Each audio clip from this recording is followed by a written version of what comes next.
This Zelensky, the liberals are, oh, he's a hero. He's a hero. He's arresting clergy. He's shutting down news outlets and journalists. Yeah, absolutely. This guy is a Nazi, man. He's at the head of a Nazi regime, and he's got ruthless Nazi fighters. Well, I'll tell you, they're surrendering by the thousands. The Ukrainians are surrendering by the thousands. The Nazis aren't surrendering. This is what people got to get through their head.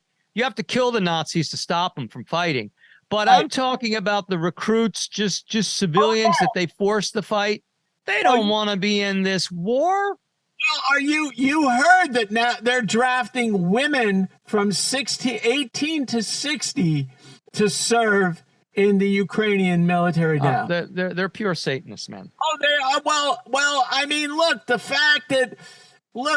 very fact that Zelensky puts Abramovich up there. Oh, my God. How about that? We didn't talk about that. Abramovich, who is, there was a retired general, man. He pegged it. He talked about now he's got this man posing as a woman. I don't know if he's had any surgery yet. He just fucking pegged it. He's calling Abramovich a he. He was on Tucker Carlson. Well, it looks like the people that dominate our financial system and control the money are the same people who currently dominate the government, who are shaping society, who are controlling academia.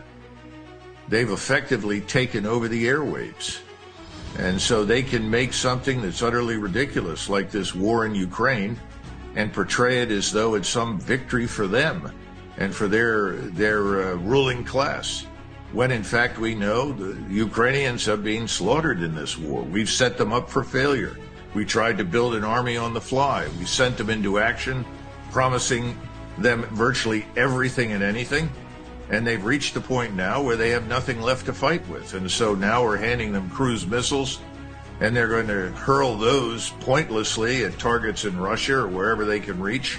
It's not going to change anything, but it could ultimately induce the Russians to finally say, let's attack and end this thing once and for all. Russian commanders are telling President Putin they want to drive their tanks right into Kiev and destroy this regime once and for all, which they now view, and I think they're right, as a danger not only to them, but a danger to the people living in Ukraine and living in Europe. These people are dangerous. They represent everything that you're talking about. They have a spokesperson who is a man dressed as a woman.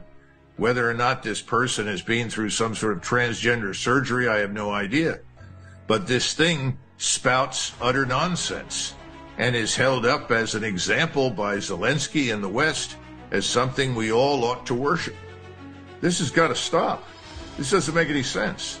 It's the nonsense machine in charge. We've turned the world upside down. I don't have any easy answers other than to say we've got to resist. I know my ancestors resisted a hell of a lot in Scotland over many centuries. And I suppose that's why I'm sitting where I am in the United States now, because they finally decided to give up and leave.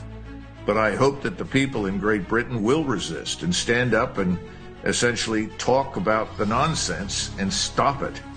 Because we've got to. We've been lied to about everything. We're being lied to about gender and biology and genetics, lied about what's right, what's wrong. And we don't need PhDs, and we don't need to spend time in seminaries to figure out what's right, what's wrong, and what's real.